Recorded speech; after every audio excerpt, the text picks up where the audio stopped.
Las manos de mi madre parecen pájaros en el aire,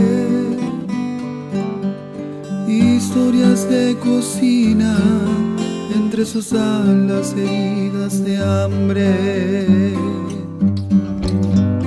Las manos de mi madre saben qué ocurre por las mañanas, cuando amas a la vida, horno de barro, pan de esperanza.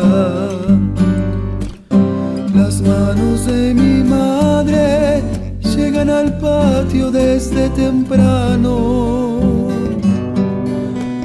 Todo se vuelve fiesta cuando ellas juegan junto a los pájaros que aman la vida y la construyen con el trabajo.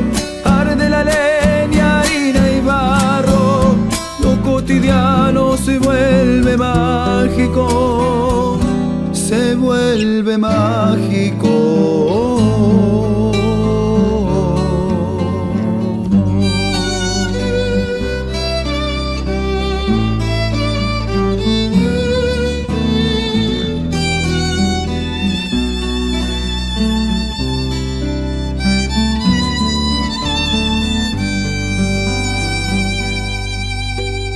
Las manos de mi madre me representan un cielo abierto